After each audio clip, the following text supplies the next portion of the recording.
जय हो जय हो नीलकंठ,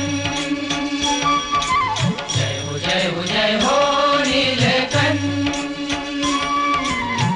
महिमा परंपार तमारो, महिमा परंपार। संवाद अथ श्री नीलकंठ कल्याण यात्रा। प्रेरक प्रगट ब्रह्म स्वरूप परम पूज्य प्रमुख स्वामी महाराज।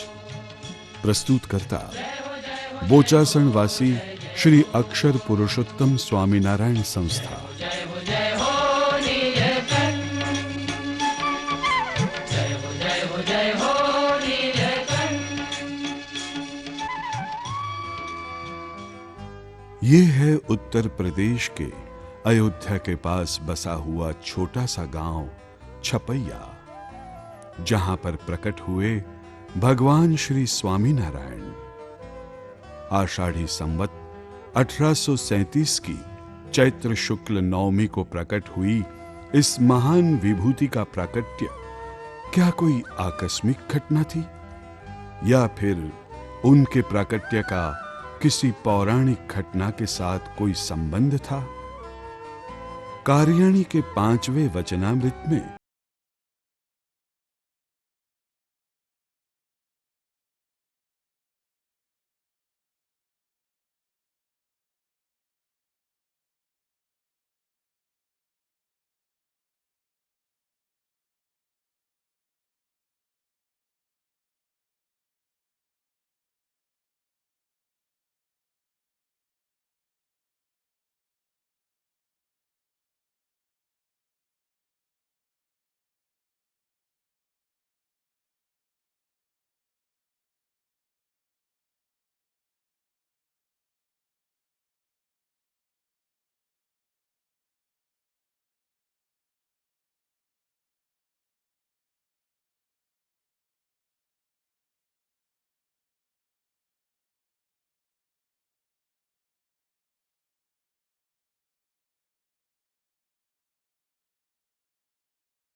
तक पहले एकांतिक धर्म धारक बने और फिर गृह त्याग करके चल पड़े। उन्होंने संकल्प किया कि रात और दिन के दो पाटों के बीच खुद को पीसे जा रहे जीवों का मुझे आत्यंतिक कल्याण करना है।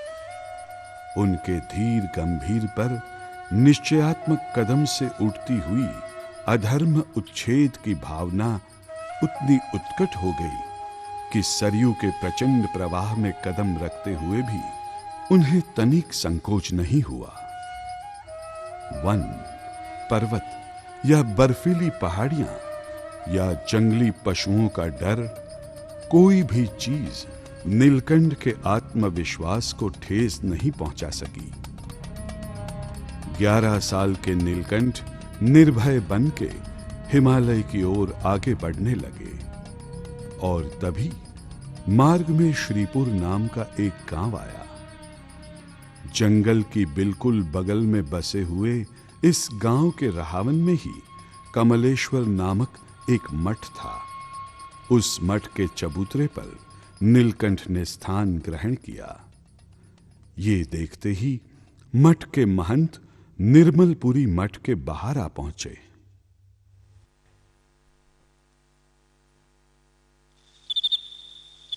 लक्ष्मण, अरे ओ लक्ष्मण, देखो तो वहां बाहर चबूतरे पर कौन आके बैठा है ये रात के वक्त। ओहो, लक्ष्मण कहीं इधर उधर गया लगता है, मुझे ही जाना पड़ेगा। नमो नारायण ब्रह्मचारी। नमो नारायण। आप कौन हैं? कहां से आए हैं? तीर्थवासी हूँ महाराज, तीर्थाटन के लिए निकला हूँ, रात यहाँ गुजारेंगे। तो फिर यहां क्यों बैठे हो? आओ अंदर आ जाओ, भूख भी तो लगी होगी। नहीं महाराज, भोजन की इच्छा नहीं है। तो कोई बात नहीं, पर मेरी बात मानो, अंदर मठ में सो जाइए, बाहर जंगली पशुओं का डर रहता है। आपने जवाब नहीं दिया ब्रह्मचारी। अगर मठ में आना नहीं चाहते तो गांव में जाके रात गुजार लो। बस्ती में रहना नहीं चाहते, यहीं पर ही सो जाएंगे। किंतु ब्रह्मचारी समझो, सिंह के रूप में मौत घूमती है यहां पर। महाराज, जब खुद को आत्मा रूप मान लिया हो तो फिर मौत से डरना क्या? लेकिन खाम मौत को गले नहीं लगाते बटुक जी।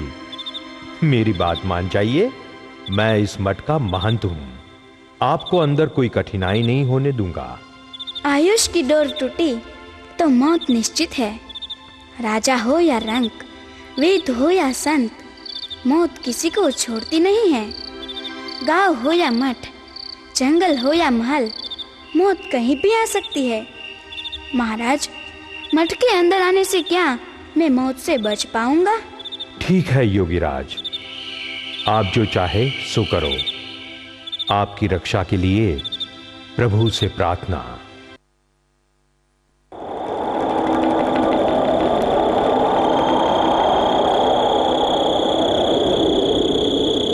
नीलकंठ ब्रह्मचारी की बात सुनकर महंत निर्मल सूरी मठ में चले तो गए, पर उनको नींद नहीं आई। समय गुजरने लगा। जंगली पशुओं की दहाड़ रात्रि की नीरव शांति को खंडित करती थी।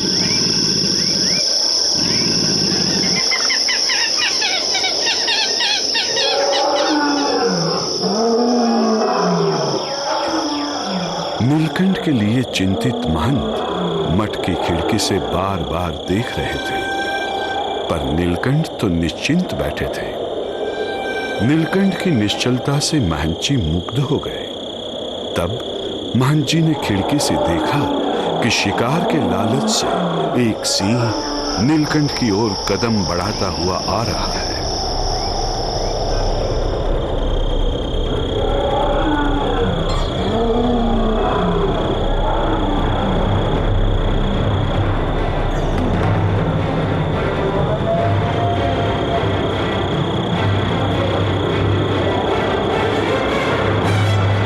उसकी दहाड़ से पूरा जंगल भयभीत हो गया,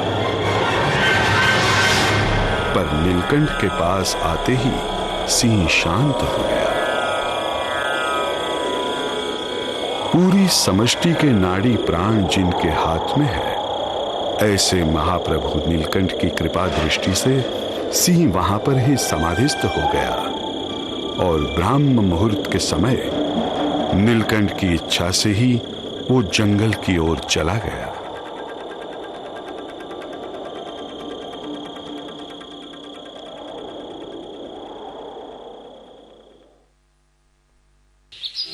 गाड़ी के नीचे बैठा है, ना भूख लगती है ना तरस लगती है, पे कितना तेज है, तू देखता ही नहीं। बैठा है, छोटा बच्चा है। ब्रह्मचारी जी, आप तो बड़े प्रतापी पुरुष हैं। आप अब यहां से कहीं नहीं जाओगे। ये आश्रम आज से मैं आपको सुकृत करता हूं। ब्रह्मचारी, करीब 1 लाख रुपए की आश्रम की वार्षिक आय है, कृपया इनका स्वीकार करें। संतवर्य, स्त्री, धन, राज्याश्रय और आश्रम के लोभ से हटकर रहना ही संत जीवन की शान है, और इनके त्याग में ही संसार का त्याग है। हम निष्कंचन हैं, तो हमें निष्कंचन ही रहने दीजिए। हमें आपसे और आपके आश्रम से किसी भी चीज की तनिक भी अपेक्षा नहीं है। पर ब्रह्मचारी जी, अब हमें तीर्थाटन की अनुमति दीजिए संतवर्य।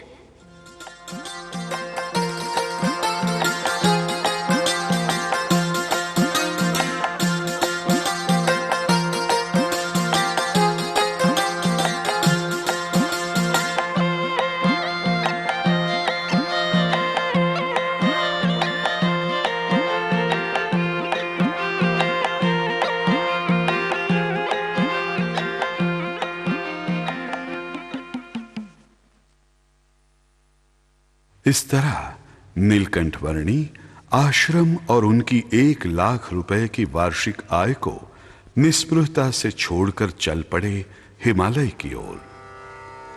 वर्णी जहां भी गए सबको उनकी निर्लेपता और अनासक्ति का दर्शन अवश्य होता था। ऐसी ही अनासक्ति का दर्शन नीलकंठ वर्णी ने वंशीपुर में भी करवाया। पुलहाश्रम के पथ पर चलते चलते वर्णी ने वंशीपुर के राजा का अनुपम आतिथ्य स्वीकार किया। राजा, रानी और उनकी दोनों बेटियां ईला और सुशीला ने नीलकंठ की बड़े भाव से सेवा की। 3 माह की सेवा के बाद जब राजा ने नीलकंठ वर्णी से राज्य स्वीकार और ब्याह की प्रार्थना की, तब क्या हुआ, आइए देखते हैं अनासक्त नीलकंठ की वैराग्य प्रचुर भूमिका को। ब्रह्मचारी, अब मेरी भी महइच्छा है कि यह राज्य अब आप संभाल लें और मेरी दोनों बेटियों लीला और सुशीला से ब्याह कर लें। वो तो असंभव है राजन, हम त्यागी हैं। ब्याह की बात तो हम स्वप्न में भी नहीं सोच सकते। किंतु ब्रह्मचारी, मेरी दोनों बेटियां आपसे ही शादी करने की ठान ले बैठी है। यह राज्य भी धन वैभव से समृद्ध है। यहाँ पर आपका भविष्य उज्जवल बना रहेगा। बटुक जी, मेरी बात मान जाइए। त्यागी के लिए धन तो सर्प का दंश है और स्त्री बिच्छू का दंश है। ये दोनों साधुता के मार्ग में विघ्न रूप है राजन।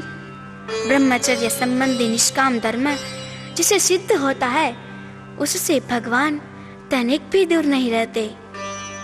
ऐसे निष्काम धर्म की दृढ़ता के लिए ही तो हमारा जन्म है। अतः दुराग्रह छोड़िए राजन। पर ब्रह्मचारी जी, वन में जाके आपको क्या मिलेगा? हिमालय के हिमप्रपात और जंगली पशुओं का त्रास आपका जीना आराम कर देगा।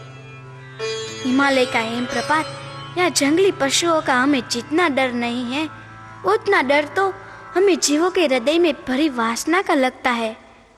ये लौकिक वासना से जीवों को उन्मुख करके उन्हें आत्यंतिक मुक्ति देना ही तो मेरी यात्रा का प्रयोजन है।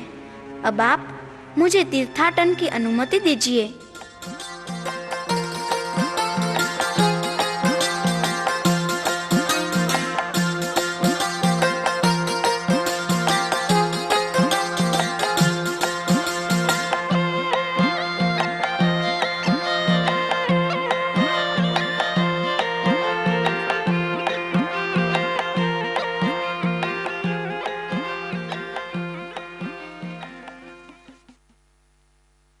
यही थी नीलकंठ के अनासक्ति योग की पराकाष्ठा। माया के भाव को कुचलकर संयम के शिखर का एक एक सोपान नीलकंठ सर करने लगे।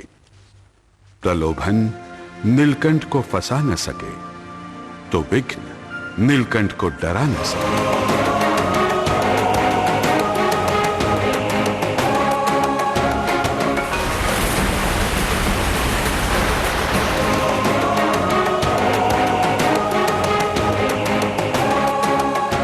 क्योंकि उनका ध्येय स्पष्ट था और यही वजह थी कि नीलकंठ के कदम अपने आप आगे का रास्ता ढूंढ लेते थे। पर अचानक नीलकंठ के कदम रुक गए। हिमालय की निर्जन बर्फीली पहाड़ियों के बीच ये दैवी पुरुष कौन होगा? नीलकंठ वर्णी की दृष्टि से निष्पन्न ये सूचक प्रश्न का जवाब नीलकंठ को दूसरे ही पल मिल गया। नगाधिराज हिमगिरी का नीलकंठ प्रभु को साष्टांग प्रणाम। कौन? हिमालय? हाँ, मैं हिमालय आपके दर्शन सेवन की अभिलाषा से यहां उपस्थित हुआ हूं। ऐसा ही है तो आप हमें पुलहाश्रम जाने का रास्ता दिखाइए गिरिराज। मार्ग बहुत ही विकट है महाप्रभु। पर दिखाइए तो सही। अंतर्यामी से क्या निवेदन करूं? फिर भी आज्ञा है तो सेवा समझकर दिखाता हूं। प्रभु, सामने जो पहाड़ दिखते हैं वो श्वेतगिरी और नीलगिरी पर्वतों के बीच में से जो तूफानी प्रवाह बहता है वो ही एकमात्र मार्ग है। इस तूफानी प्रवाह के सामने तैरना असंभव है नाथ, और ऊंची फिसलने वाली चिकनी घाटियों पर चलना मतलब मौत के साथ खिलवाड़। मेरी आपसे विनती है कि उस मार्ग से आप मत जाइए महाराज। पर पुलहाश्रम पहुंचना मेरा लक्ष्य है। लेकिन मार्ग में विषैले जीव जंतु एवं जंगली पशुओं की भीति है। उसका हमें डर नहीं है। प्रभु, आप इतना कष्ट आखिर किसके लिए उठा रहे हैं? जीवों के कल्याण के वास्ते। पर ये पृथ्वीवासी जीव आपकी इस कल्याण यात्रा के उद्देश्य को समझ पाएंगे महाराज? वे लोग पूर्वावतारों को भी नहीं समझ पाए हैं, तो आपके कार्य, आपकी भावना और आपके स्वरूप को कैसे समझ पाएंगे? गिरिराज, अद्यापि पर्यंत जो अवतार हुए हैं सो तो कार्य कारण अवतार हुए हैं। उन अवतारों के पास जीवों के कारण शरीर को नष्ट करने का कोई साधन नहीं था, जबकि मैं तो मेरे संपूर्ण ऐश्वर्य और अनादि अक्षर धाम को साथ लेकर ही प्रकट हुआ हूँ। वो ही अक्षर ब्रह्म जीवों के कारण शरीर का नाश करके मेरे सत्य स्वरूप की पहचान करवाएंगे। वही अक्षर ब्रह्म के गुणातीत परंपरा द्वारा मैं इस तरह पर विद्यमान रहूंगा। गिरिराज, फिक्र न करे। अब आप अनुमति दीजिए तो पुलहाश्रम की ओर आगे बढ़ूं। जैसा आप चाहें महाराज, पधारिए।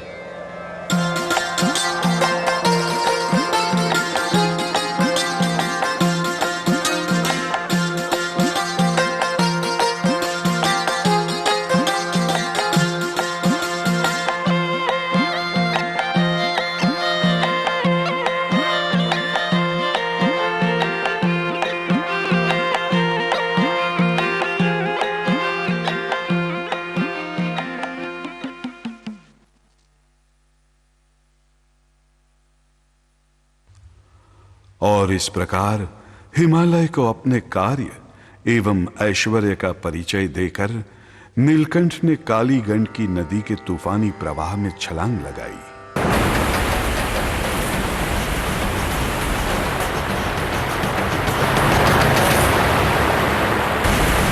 उस प्रवाह से बचकर निकलना कोई भी मनुष्य के लिए असंभव था, पर असंभव को संभव करना ही तो परमात्मा की अन्यथा कर्तुम शक्ति है।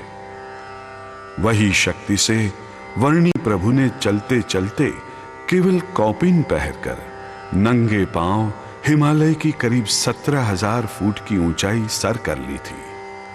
वहीं से पुलहाश्रम तक और पुलहाश्रम से मुक्तिनाथ होकर नीलकंठ अब नीचे उतरने लगे।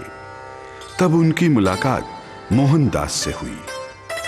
नीलकंठ के ऐश्वर्य से अभिभूत मोहनदास भी नीलकंठ की परछाई बनकर नीलकंठ के साथ घूमने लगा। वहीं पर एक घटना घटी। मोहनदास जी ब्रह्मचारी जी। शालिग्राम को नैवेद्य कराना है। वो फल लाइए जो पेड़ के नीचे पड़े हैं।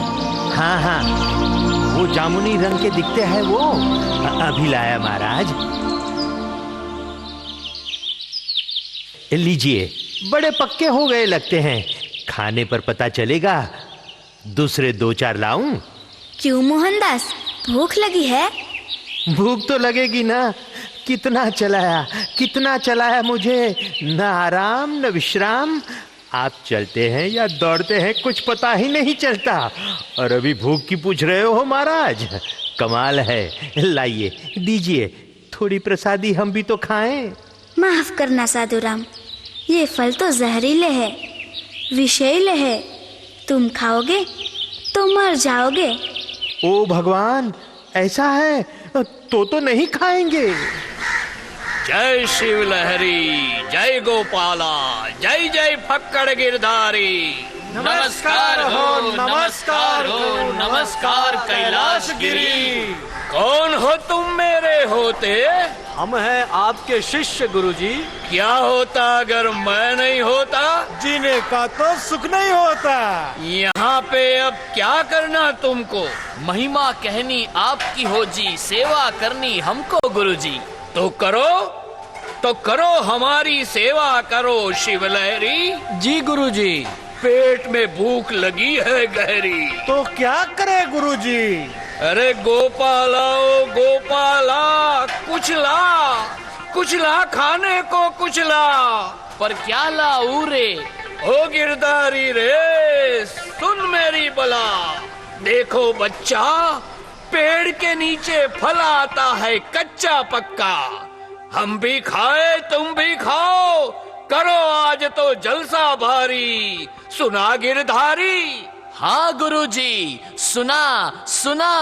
वो फल लेके अभी आ रहे हैं। चल रे पटपट, ले झटपट। पेड़ के ऊपर फल सारा, ऊपर का फल है गुरुजी का, नीचे का सब फल है हमारा। धक्का क्यों मारता है? तो क्या पूजा करूं? चल जा यहाँ से, दूर हो जा तू। खाने हैं जो फल सुनहरे, हो जाइए गुरुजी के चेले। नहीं सुनहरे फल ये तेरे, जहरीले ये फल हैं सारे। जब खाओगे मर जाओगे, यूं शीलहरी हो जाओगे। अरे ओ, क्या बोला तू? ये फल खाया तो मर जाएगा तू, ऐसा बोला। तो ये लड़का क्यों खाता है? वो तो नीलकंठ है, महापुरुष है।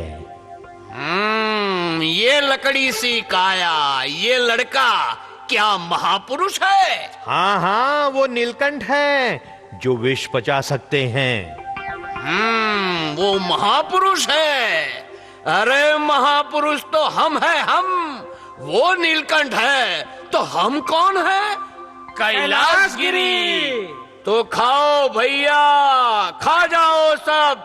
महापुरुष तो हम भी हैं। हाँ खाओ, पेट भर के खाओ भैया, पेट भर के खाओ। महापुरुष के चेले सारे, खा जाओ सब फल ये सुनहरे। पहले खिलाओ महापुरुष को, गुरुजी को छोड़कर खाएं कैसे? हाँ, खाओ जी, हमारे गुरुजी, प्रेम से खाओ जी। देखा होता है कुछ हमको। वो वैरागी झूठ बोलता था, पकड़ो उसको, पीटो उनको, कैलाशवासी बना दो उनको। लेकिन गुरुजी, मुझे कुछ हो रहा है। अरे हाँ, मेरे बदन में भी आग चल रही है। अरे देखो देखो, गुरुजी को कुछ हो रहा है। अरे कोई बचाओ, बचाओ, मुझे कुछ हो रहा है, मुझे कुछ हो रहा है। अरे मुझे ये क्या हो गया? गुरुजी, गुरुजी, मुझे कुछ भी दिखता नहीं है, मुझे क्या हो गया? अंधा हो गया तू शिव लहरी। ये फल नहीं है, कातिल विष है, विष। ये महापुरुष नहीं है, पीटो उनको, हमको विष खिला दिया। पीटो, मारो, क्या कर रहे हो? विष खिला दिया? हमारी हालत खराब कर दी। अरे तुम क्या कर रहे हो?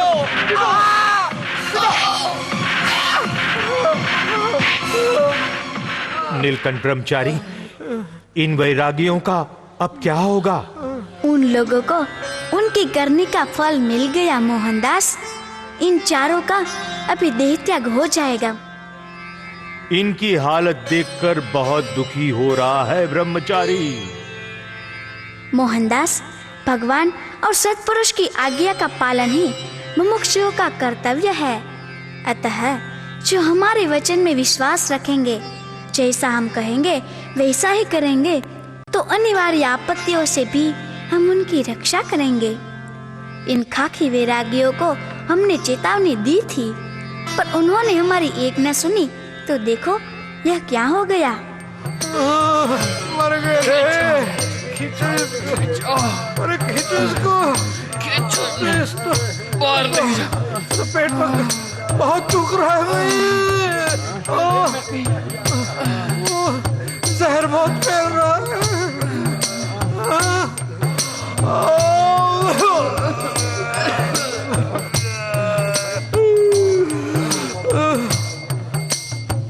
हरी इच्छा भली हंसी। चलो अब आगे चलते हैं।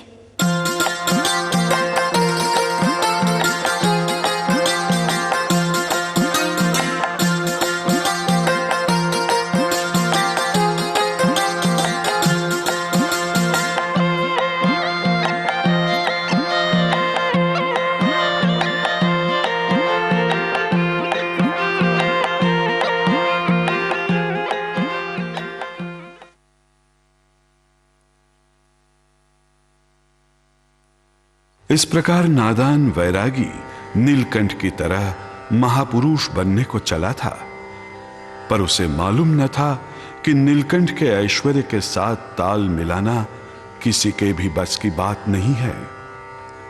नीलकंठ प्रभु की लीला का अनुकरण नहीं, बल्कि उनके ज्ञान का, उनकी आज्ञा का अनुसरण ही सच्चा मुमुक्ष धर्म है। नीलकंठ वर्णी ने सिर्फ फल के विष ही नहीं, कई जीवों से अज्ञान वश हुए अपमान, उपहास, तिरस्कार के विष भी पचाए थे। इसीलिए वे नीलकंठ कहलाए। इनकी करुणा की पराकाष्ठा तो वो थी, उनको मारने के लिए तत्पर हुए लोगों पर भी उन्होंने संजीवनी बरसाई थी। कामाक्षी तीर्थ का पीबेक उसका अनुपम उदाहरण है।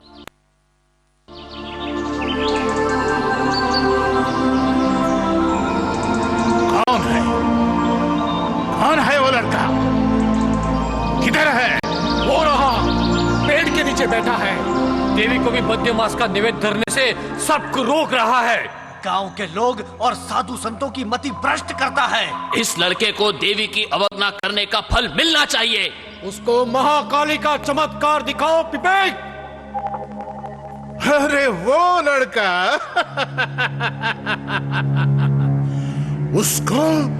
उसको तो मैं मच्छर की तरह मसल दूंगा। अरे बच्चा, महाकाल की गोद जाना चाहता है क्या? चल उठ, भाग जा यहां से। और तुम लोग यहां बैठे बैठे क्या कर रहे हो? हाँ, चलो, तुम्हारी कंठी, उपवीत सब निकाल दो और लो, ये धागा पहन लो, हमारे शिष्य बन जाओ, वरना मृत्यु निश्चित समझो। अरे क्या रहे हो?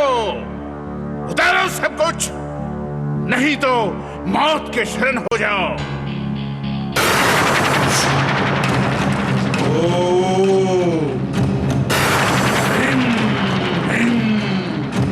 काल भैरवाय नमः, ईशान जीवनाशम कुरु स्वाहा।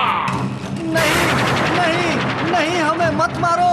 हम कंठी तोड़ देते हैं। उपवीत फेंक देंगे, आपके शिष्य हो जाएंगे। लेकिन पिपेक महाराज, हम मरना नहीं चाहते।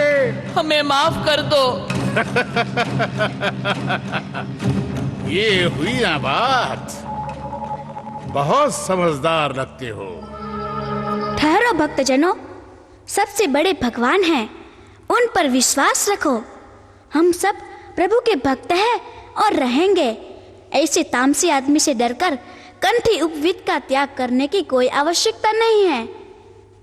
परमात्मा की इच्छा के बिना किसी की औकात नहीं है कि हमें मृत्युदंड दे सके। खामोश, खामोश हो जा बच्चा। लगता है तुझे मेरे ऐश्वर्य प्रताप की कोई पहचान नहीं है। ये देख, ओम ह्रीं ह्रीं काल शक्ति महाकाली, यम रम लम मं शं स्वाहा, चामुंडाय स्वाहा।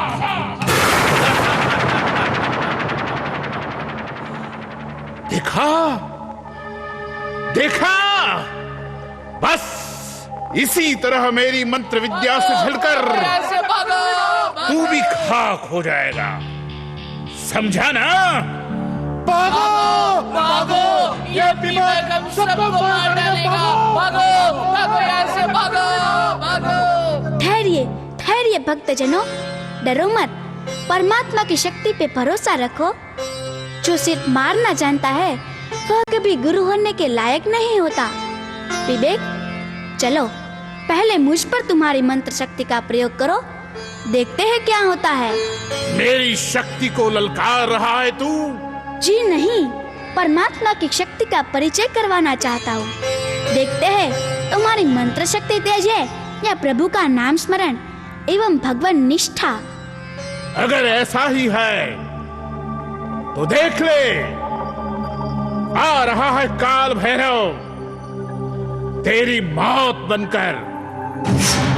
ओम रिम रिम रिम काल शक्ति काल भैरव प्रागट्यम गुरु गुरु स्वाहा।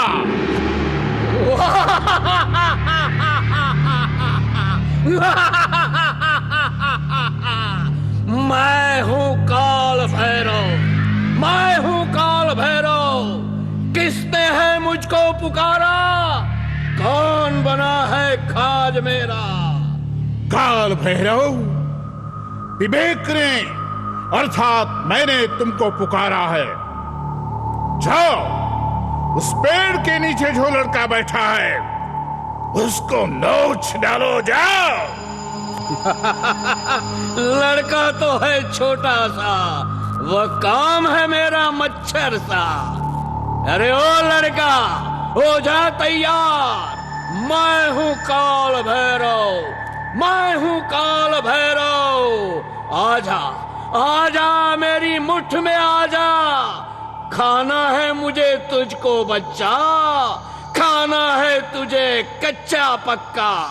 मेरी मुट्ठ में आजा छोटा सा बच्चा।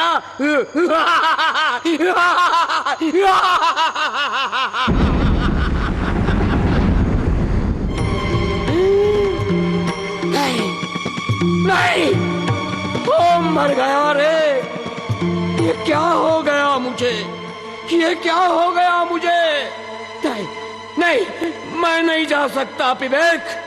उस लड़के के पास मैं नहीं जा सकता।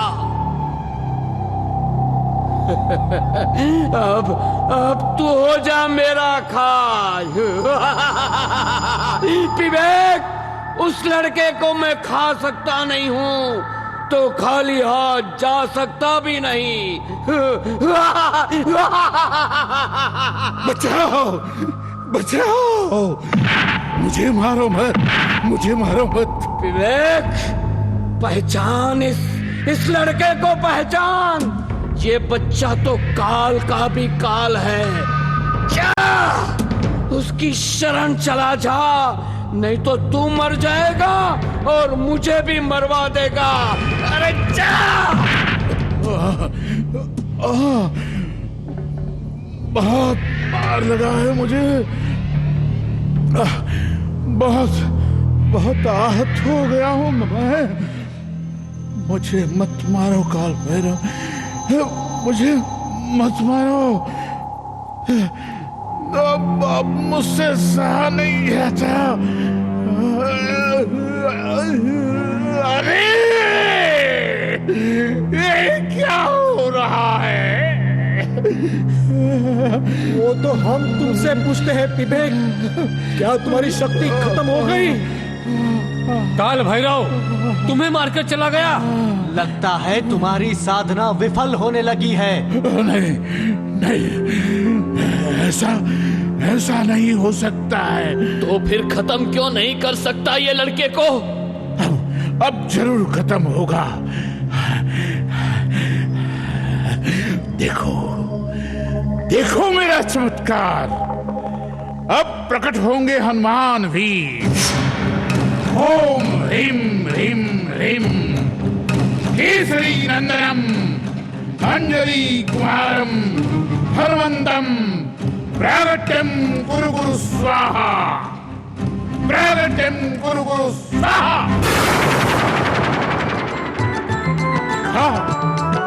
देखा हनुमान वीर प्रकट हुए ना। मेरी साधना विफल नहीं हो सकती।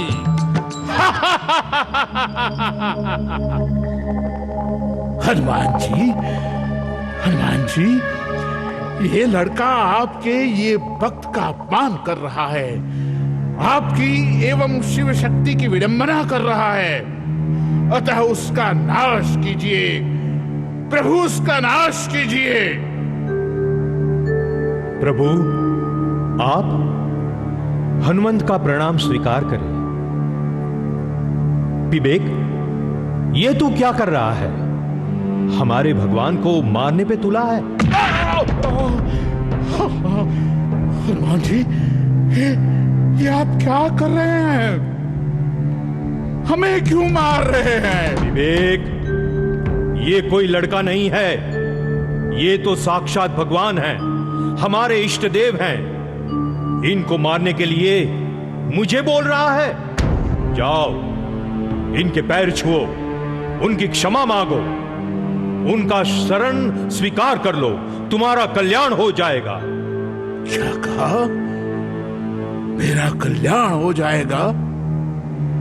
क्षमा कीजिए हनुमान जी। अरे मेरी नहीं, इनकी क्षमा मांगो। क्षमस्व प्रभु, क्षमस्व। मैं आपकी प्रतिभा को नहीं पहचान सका प्रभु। विवेक, तो अभी पहचान लो, ये बालक है साक्षात पूर्ण पुरुषोत्तम नारायण, सर्व अवतार के अवतारी।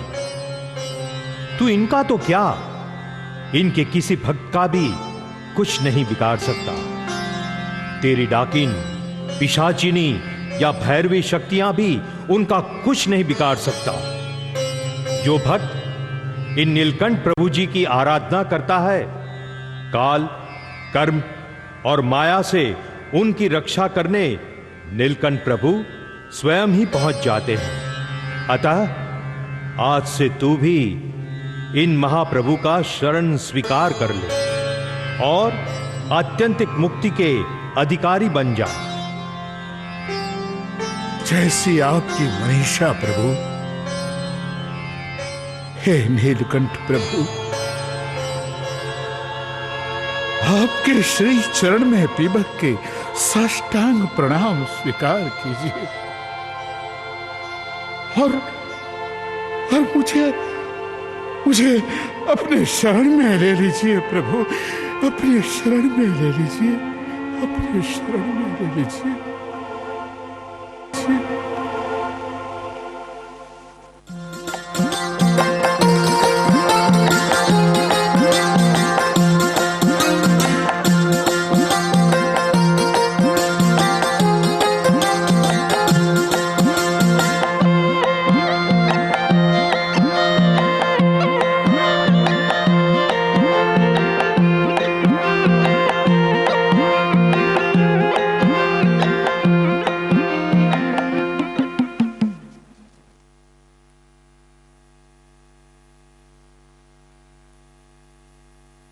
अधोगति के मार्ग पर चल पड़े ऐसे बुद्धिभ्रष्ट इंसानों को उन्नति का सच्चा मार्ग दिखाना, यही तो नीलकंठ वर्णी की कल्याण यात्रा का प्रयोजन था।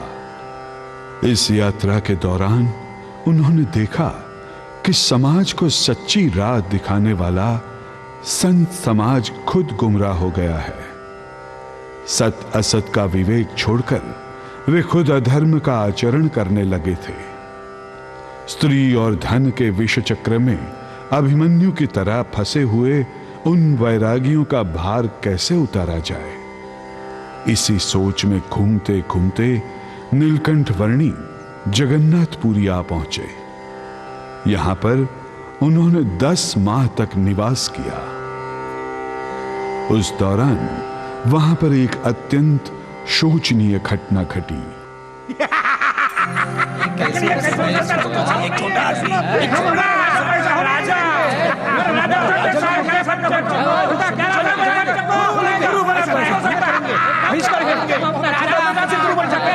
वेणुगोपाल, सुना क्या तुमने? क्या? हमारी जमात को छोड़कर पुरी के महाराजा ने एक छोटे से बच्चे को गुरु बना लिया है। क्या कहते हो? हाँ, देखा नहीं, रथ यात्रा के दिन वो छोटा सा लड़का, क्या नाम है उसका, नीलकंठ, जैसे कोई भगवान बनकर बैठ गया था और सब लोग उसका भी रथ खींचने लगे थे। उसका भी रथ खींचने लगे थे? क्या? न राजधर्मी न प्रजाजन, कोई भी हमारी सेवा कथा करने सुनने भी नहीं आता। अरे भेंट सौगात वो नीलकंठ को दे रहे हैं, नीलकंठ को, और हम बनते जा रहे हैं ठनठन गोपाल। ठनठन गोपाल? क्या कहा तुमने? हाँ? क्या क्या क्या क्या कर रहे हो? वेणुगोपाल, जमात के मुखिया बन बैठे हो तो कुछ तो करो। हाँ, नीलकंठ को अपना शिष्य बना लो या तो उसको इस दुनिया से विदा कर दो। वो तो हमको ही करना पड़ेगा माणिकगिरी, ये वेणुगोपाल से तो कुछ नहीं होगा। क्या? नीलकंठ से पहले तो तेरा घाट उतरना पड़ेगा वेणुगोपाल। क्या बोलते हो विबुद्धगिरी? तो 5-5 रामकियों के साथ मौज बनाता है, शर्म नहीं आती? हमारे जोर पे मांस मदिरा खा के आलसी हो गया है लंपट। आज से तू मेरे बैल बराबर। क्या बोला तू विशालगिरी? बैल बराबर बोला मुझे तू? हाँ? सही बोला है वो। अरे या तो तू मुखियागिरी छोड़ या फिर राजा को अपनी शरण ले आ। पी के पड़ा है वो लट्ठा, वो क्या राजा को शिष्य बनाएगा। चलो हम ही नया समूह बना लेते हैं और नीलकंठ को डरा धमका के अपना शिष्य बना लेंगे। वाह, क्या खूब कही। अगर ऐसा हुआ तो राजा खुद अपने हाथों में आ जाएगा और फिर मुखिया बन जाएंगे तो सब राम की भी अपनी हो जाएगी। चुप बैठो सब। बोले सब राम कियां हमारी हो जाएंगे? ऐसा होने नहीं दूंगा मैं। मुखिया हूं और रहूंगा। राजा और नीलकंठ दोनों मेरे शिष्य होंगे। अगर तुम हमारे शिष्य बनना चाहते हो तो ठीक है, वरना जाओ, चले जाओ। हम तो जाएंगे ही वेणुगोपाल, पर याद रखना तुमको भी नहीं छोड़ेंगे। लबाड़ तुम्हारी हड्डी पसली तोड़ डालेंगे। थू। चलो चलो चलो, हाँ चलो, चलो यार। बड़ा आया मारने वाला। साथियों, चलो मेरे साथ।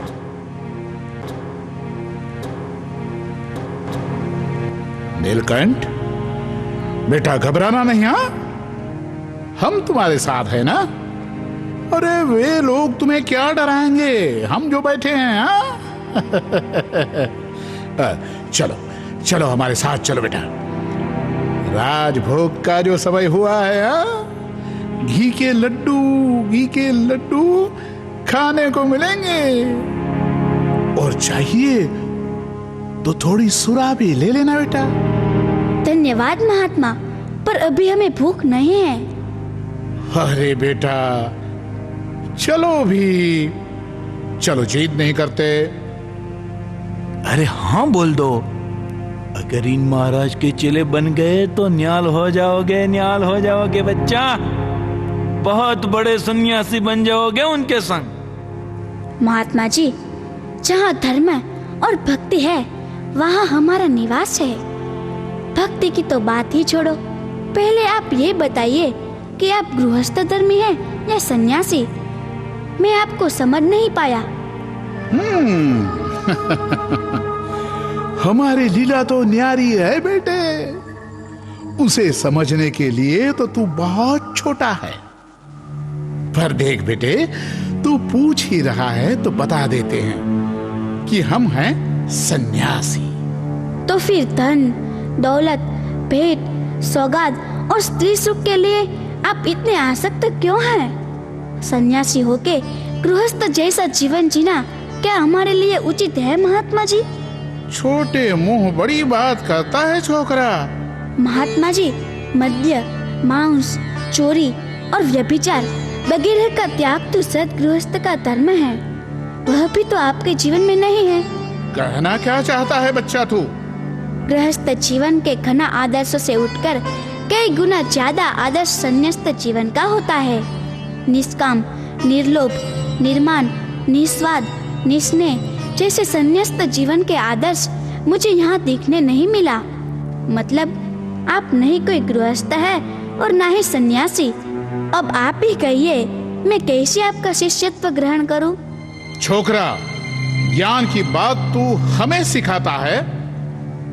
बात करने की कोई तमीज है कि नहीं तुझमें? छोड़िए भी तो महाराज, अभी तो बच्चा है। हमारी रीति तो बाद में सिखा लेंगे उनको। नीलकंठ, चलो अब उठो और वहां से भाजी तोड़ के लाओ, रसोई का वक्त हो गया है। नहीं, हम भाजी नहीं तोड़ेंगे। क्यों? क्यों नहीं तोड़ेगा? भाजी में जीव होता है, उसको जमीन से उखाड़ देना मतलब हिंसा करना, और मैं भाजी तोड़कर हिंसा करना नहीं चाहता। नीलकंठ, तू उठता है कि नहीं? उठता है कि नहीं कि फिर शिरच्छेद कर दूं तुम्हारा? चलो उठ, उठता है कि नहीं? कौन है? मेरे नीलकंठ को मौत की धमकी कौन दे रहा है नालायक? वेणुगोपाल, नीलकंठ को कुछ हो गया तो मैं तुम्हें जिंदा नहीं छोड़ूंगा। अरे ओ माणिक, छछुंदर साहब खाने को निकला है क्या? चल फट यहां से। 2 कौड़ी का आदमी तू मुझे छछुंदर कहता है? तो ले, अब बन गया मैं सांप। ले, मारो उसको, मारो। अरे भाग जा, मारो उसको। शिष्य बनाना चाहते हैं, मारो, अरे नहीं छोड़ेंगे तुमको। क्या समझता है वो? मारो अरे उसको। काट डालो, इनकी हड्डी पसली तोड़ दो।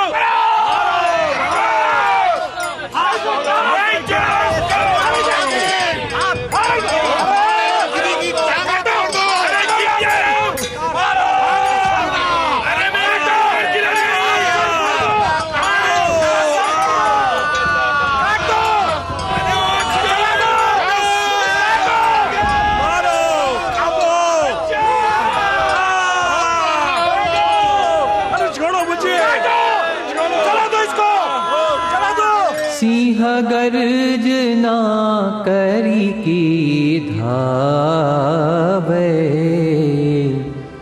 मारहु काटहु घोष गजावे। एक एक सन भीड़न लागे, मरुत वेग धरी दौड़त नागे। आषाढ़ में ही युद्ध भया, भादों लगी खूंखार। 2 मास तक धधक रहा बैरानल झंझार।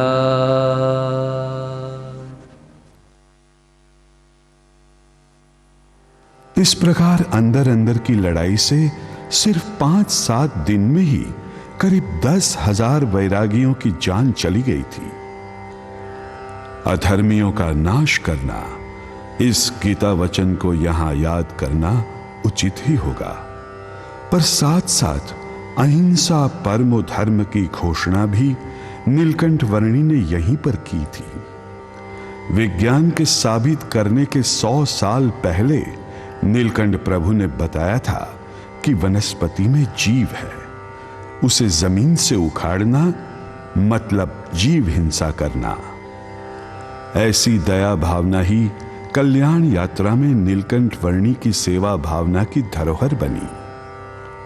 ये बात है उस समय की, जब पुरी से चलते चलते वर्णी प्रभु वेंकटाद्रि के मार्ग पर आ पहुंचे, जहां पर उन्हें मरोड़ा से बीमार हो चुका सेवक राम मिल गया। उसकी दयनीय स्थिति से नीलकंठ द्रवित हो उठे और उनकी सेवा करने लगे, पर वो सेवक राम कृतघ्न था। आइए वो सेवक जब राम बना और राम जब सेवक बने, उस कहानी का परिणाम देखते हैं।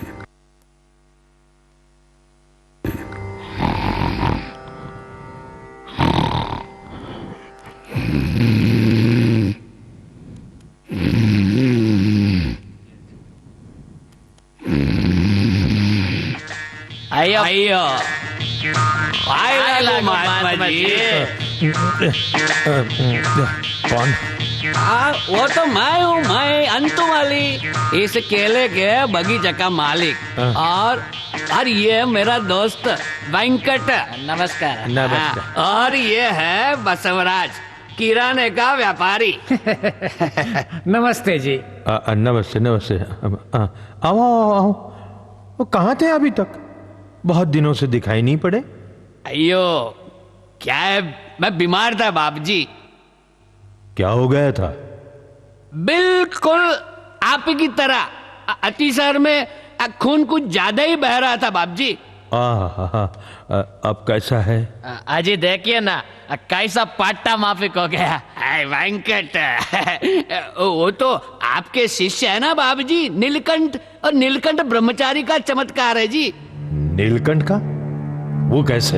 अयो सेवक राम जी, जो औषध आपके लिए बनाता है वही औषध अब मुझे काम में लग गया। मतलब मेरे दिए पैसे से खरीदे औषध वो तुझको भी देता था क्या?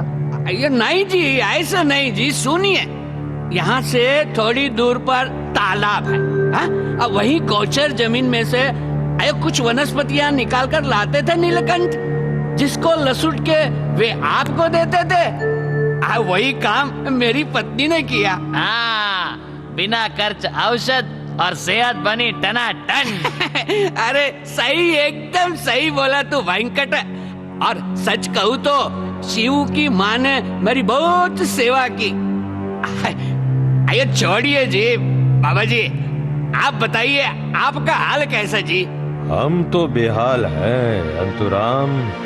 भगवान तो तुम हो जो शादीशुदा हो, प्रेम से सेवा करने वाला कोई तो है।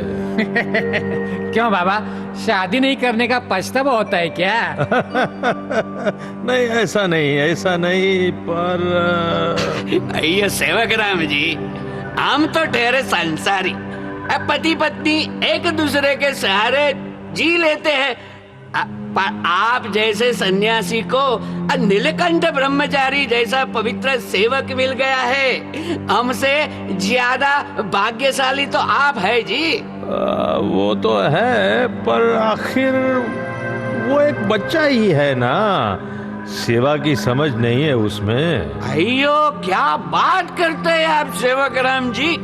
अरे वो कहो कि नीलकंठ आपके कौन लगता है, बताओ। अयो बोलो बेटा, भतीजा, भांजा, बोलो। अरे नहीं, वो तो जंगल में भटकता था, इधर उधर कोई सहारा नहीं मिला, तो मेरे साथ जुड़ गया। हाँ, फिर भी एक बेटा अपने बाप की नहीं कर सकता, ऐसी सेवा उसने आपकी की है।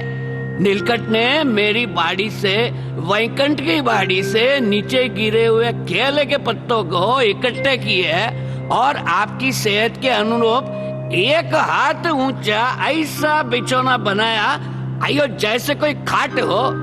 हाँ, अयो बीमार की सेवा कैसे करने का उसकी समझ तो कोई नीलकंठ से ही सीखे। अरे इसमें क्या बड़ी बात है? ये तो छोटी भी कहाँ है साधु राम। जंगल में इधर उधर घूम के सूखी लकड़ियाँ रोज रोज इकट्ठी करनी, फूक मार मार कर चूल्हा जलाना, कुएं में से पानी सींचना, अयो बर्तन कपड़े साफ करना, बाजार में जाना, रसोई पकाना, आपके लिए औषधि लाना, अयो उसको पीसना, समय समय पर देना, और अयो लड़का बेचारा अकेला। अरे साधु राम जी, हमारे घर वाले इतनी अनुकूलता में भी कुटुंब का साथ मिलने पर भी इतना सारा काम नहीं कर पाती, जबकि जंगल में इतनी सारी दिक्कत के बीच कोई अनजान व्यक्ति जिससे कोई नाता न हो, पहचान न हो, उस व्यक्ति के ऐसे नीलकंठ के सिवा दूसरा कौन सेवा कर सकता है भला? हाँ, शुरू में तो सेवा कर लेता था, पर क्या जाने अब उसको क्या हो गया है। सेवा में पूरा ध्यान नहीं देता, थोड़ा आलसी हो गया है। सेवक राम जी, लगता है आपको कुछ गलत फहमी होना। आपकी बिगड़ी हुई धोती पोती धोने के लिए दिन में कुएं में से 10-15 बार तो वो पानी खींचते हैं, और उतनी ही बार आपको भी स्नान कराते थे और खुद भी स्नान करते थे। ये तो मैं अपनी आंख से देखा। मैं कैसे समझाऊं तुमको? मैं बीमार कमजोर आदमी झूठ थोड़े ही बोलूंगा। सच कहूं तो उसकी नजर मेरे पैसों पर है। क्या? हाँ, वो मुझे पूरा खाना भी नहीं देता। अब कल की ही बात ले लो।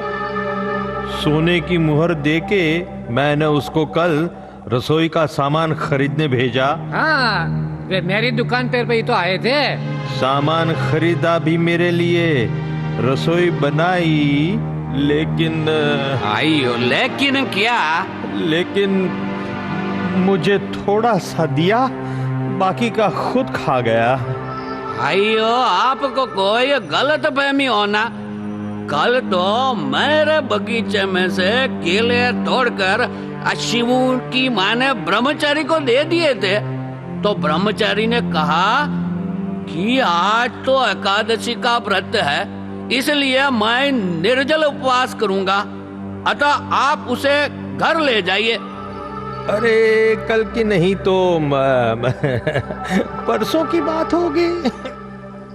आपकी बात पर मुझे भरोसा नहीं होना बाबा।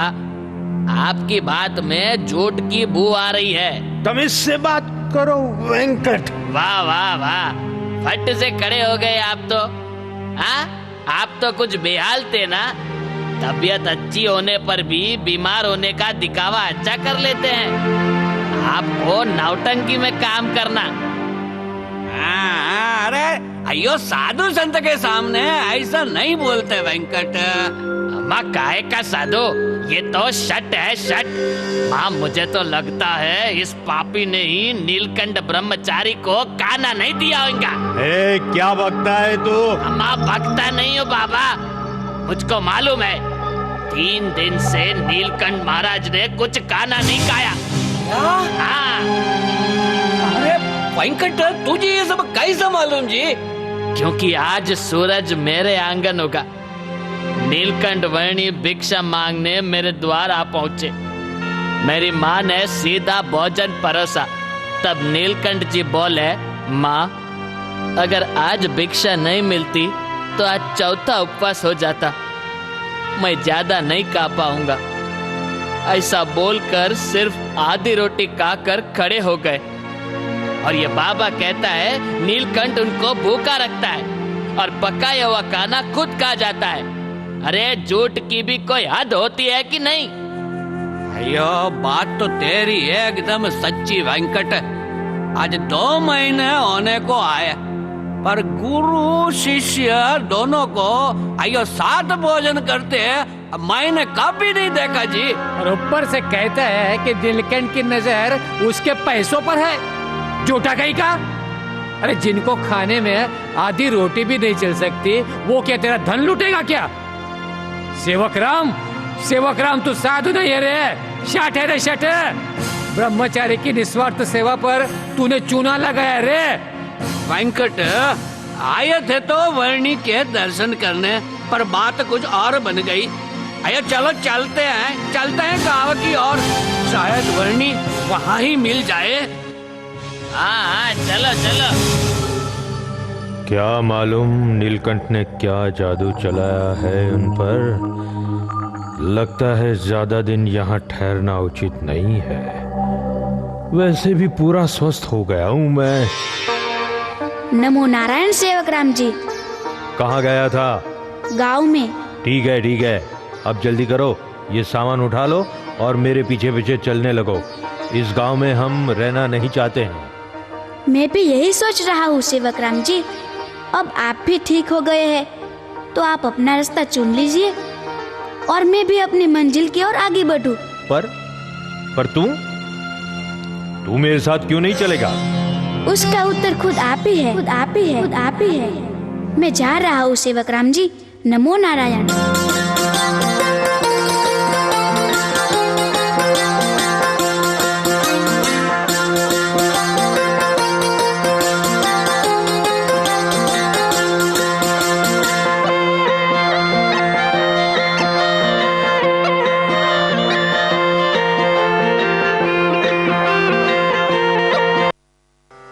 करुणा सागर नीलकंठ वर्णी की ये थी सेवा भावना।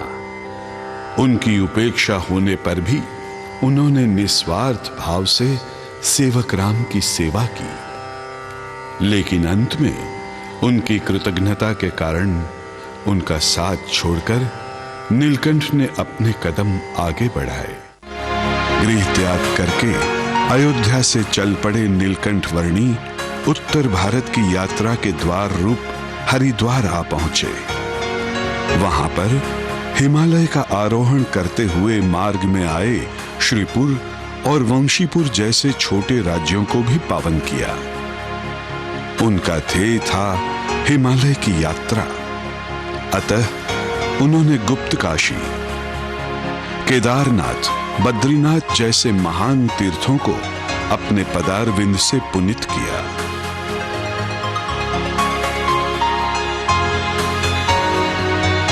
हिमालय की गोद में छिपा मान सरोवर भी नीलकंठ प्रभु के पुनीत स्पर्श से तीर्थ रूप हो गया। पवित्र गंगा नदी के उद्गम स्थान गंगोत्री भगवान विष्णु के सुदर्शन चक्र से तीर्थ रूप बना नैमिषारण्य क्षेत्र।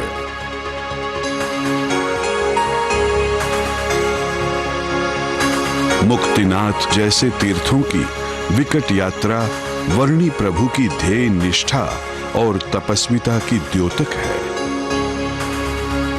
नेपाल की राजधानी काठमांडू और आदिवारा तीर्थ को पावन करके वर्णी प्रभु ने पूर्व भारत में प्रवेश किया। पूर्व भारत की सीमा पर स्थित आदिवारा और भुवनेश्वर तीर्थ की रज को पावन किया। 4 धामों की यात्रा में से एक मुख्य पूर्वीय धाम जगन्नाथपुरी भी नीलकंठ प्रभु की पदरज से पवित्र बना। और यहां से शुरू हुई नीलकंठ की दक्षिणी यात्रा। तिरुपति बालाजी, कांचीपुरम और विशिष्टाद्वैत मत का स्थापन करने वाले रामानुजाचार्य के कार्य क्षेत्र श्रीरंग क्षेत्र भी वर्णी प्रभु की यात्रा से वंचित नहीं रहा। साथ साथ रामेश्वर एवं कन्याकुमारी जैसे दक्षिण तटीय तीर्थों को भी तीर्थत्व प्रदान करके वर्णी प्रभु ने पश्चिम की ओर अपने कदम बढ़ाए। मुमुक्षुओं का निवास तो पश्चिम में है, ये जानकर ही वे अयोध्या से तीर्थाटन करने निकले थे। अब उनका लक्ष्य था गुजरात, जहां पर कई मुमुक्षु अपने आत्म कल्याण की प्रतीक्षा कर रहे थे। गुजरात से सौराष्ट्र की ओर परिभ्रमण करते हुए नीलकंठ वर्णी ने पश्चिम तटीय तीर्थ सोमनाथ को भी पावन किया। वहां से परिभ्रमण करते हुए नीलकंठ वर्णी जूनागढ़ के पास मांगरोळ बंदर के नजदीक में बसे हुए एक छोटे से गांव लोज में पधारे और एक बड़े कुएं के किनारे पर आ बैठे। वो दिन था संवत 1856, श्रावण कृष्ण पक्ष की छठ का और समय था ब्राह्म मुहूर्त का। यहीं पर सद्गुरु रामानंद स्वामी के आश्रम के संत सुखानंद स्वामी पधारे। नीलकंठ का दर्शन करते ही वे आनंदित हो उठे। वे वर्णी प्रभु को लेकर मुक्तानंद स्वामी के पास आश्रम में आए, जहां पर दोनों महानुभावों के बीच जीव, ईश्वर, माया, ब्रह्म और परब्रह्म के स्वरूप की चर्चा हुई। सद्गुरु मुक्तानंद स्वामी ने नीलकंठ को आश्रम में रहने के लिए मना लिया और ये समाचार भूज में सद्गुरु रामानंद स्वामी को भिजवाया। वहां सभा में ही रामानंद स्वामी ने नीलकंठ की अपूर्व महिमा का गान किया। स्वामी, अगर आप हाँ कहे तो मैं एक बात करना चाहता हूं। कहिए। स्वामी, नीलकंठ वर्णी का नाम लेते ही हृदय आनंद मग्न हो जाता है। आप भी इनके नाम सुनने पर पुलकित हो जाते हैं। ऐसी अनुभूति आज से पहले ये सत्संग में शायद कभी नहीं हुई। भक्तराज, वर्णी की तो क्या बात सुनाऊं। उनकी महिमा तो भविष्य में आपको मालूम पड़ेगी। पर स्वामी जी, गांव-गांव में जो संदेश भिजवाया है कि वर्णी के दर्शन के लिए लौट जाएं, वो बात कुछ समझ में नहीं आई। भक्तराज, मेरा काम तो डुगडुगी बजाकर आप सबको इकट्ठा करना था। बाकी का काम ये वर्णी करेंगे। नीलकंठ वर्णी का दर्शन ही तो परम कल्याण का साधन है। इसीलिए मैंने ये आज्ञा दी है। किंतु स्वामी जी, जो कभी भी आपकी आज्ञा का उल्लंघन नहीं होने देते हैं, वे शेखपाट गांव के लालजी सुथार लोज जाने के बजाय यहां आपके दर्शन के लिए आ पहुंचे हैं। अच्छा, तो कहां है लालजी? माफ करना स्वामी, आपकी आज्ञा का उल्लंघन करके मैं यहां पहुंचा हूं। कृपया मेरी आशंका का निवारण कीजिए। कहो लालजी, क्या बात है? स्वामी, एक गुरु का आश्रा, एक गुरु की टेक, ये बात तो हमने सत्संग से ही सीखी है। अगर गुरु दर्शन का लाभ छोड़कर हम लौट जाएं तो। लालजी भक्त, नीलकंठ वर्णी की अपूर्व महिमा जानकर ही मैंने वो आज्ञा दी थी। आप लॉज क्यों नहीं गए? स्वामी, मैं आपके मुख से वर्णी की महिमा जानना चाहता था।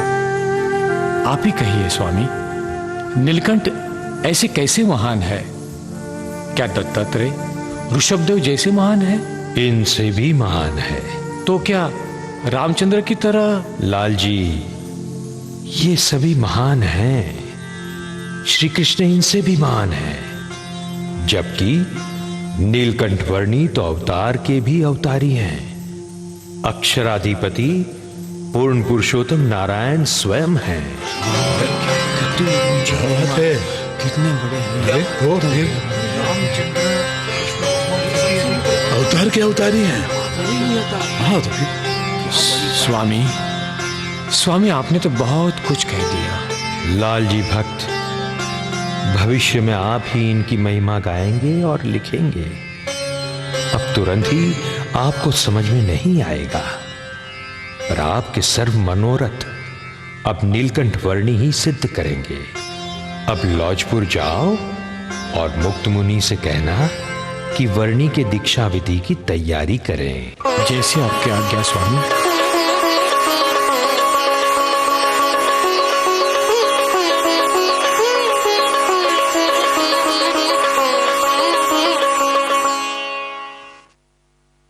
और इस तरह आषाढ़ी संवत 1857 के कार्तिक शुक्ल की एकादशी के दिन सद्गुरु रामानंद स्वामी ने नीलकंठ वर्णी को दीक्षा प्रदान की और सहजानंद स्वामी और नारायण मुनि ऐसा नामाभिधान किया।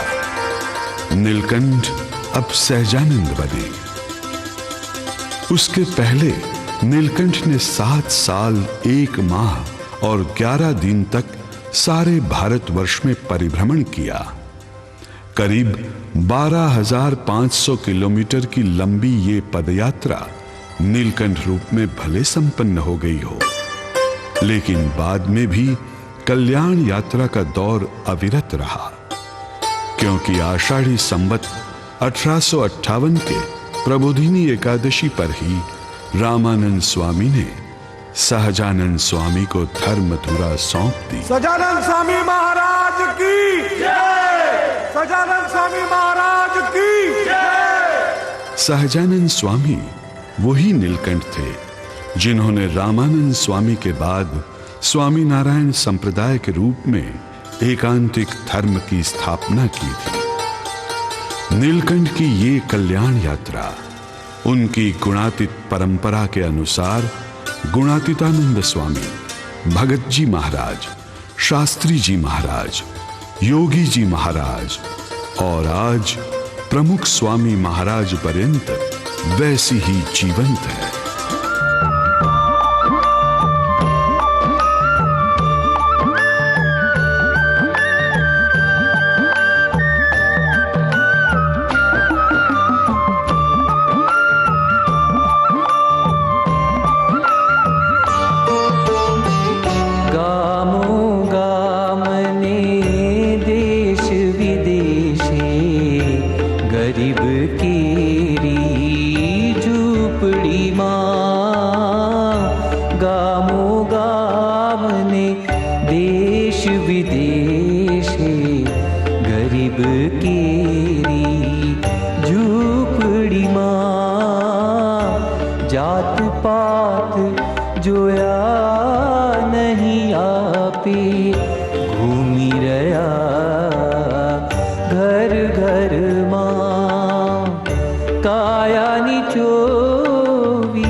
हम पर चढ़ा ये श्री हरि का ऋण हम कब और कैसे चुका पाएंगे।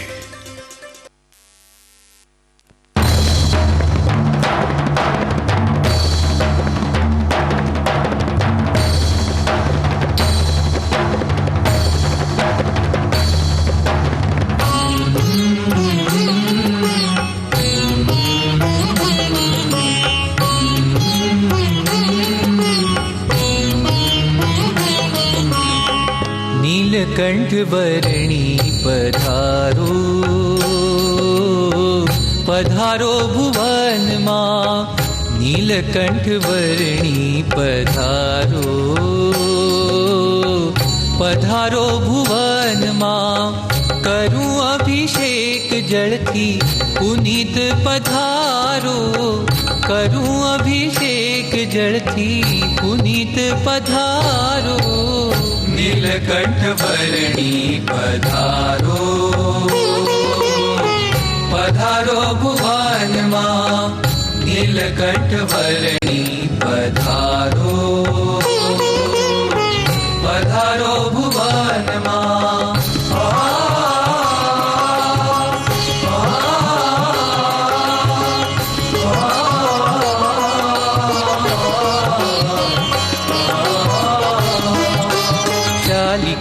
નો બટવો ગળામાં કર કમંડળું માળા જપો છો। શાલિગ્રામનો બટવો ગળામાં કર કમંડળું માળા જપો છો। કૌપિન મૃગ ચર્મ દંડ પલા કૌપિન મૃગ ચર્મ દંડ પલાશ शोभे श्री नीलकंठ सुमीत। कौपिन मृग चर्म दंड पलाश शोभे श्री नीलकंठ सुमी नीलकंठ वर्णी पधारो पधारो भुवन मां नीलकंठ वर्णी पधारो पधारो भुवन मां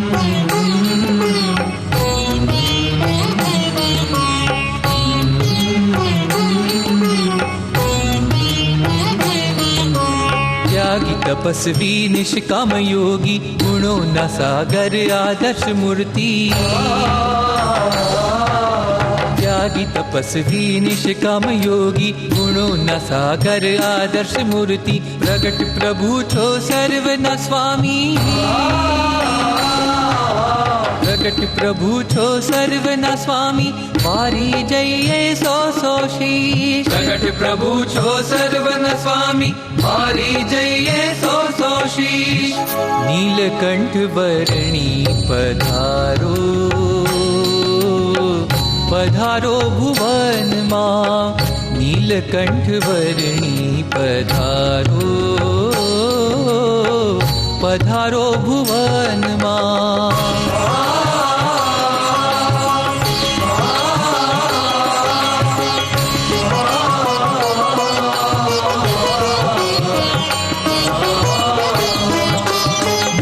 तुम्हारी कल्याणकारी पूर्ण करे सौ मन कामनाओ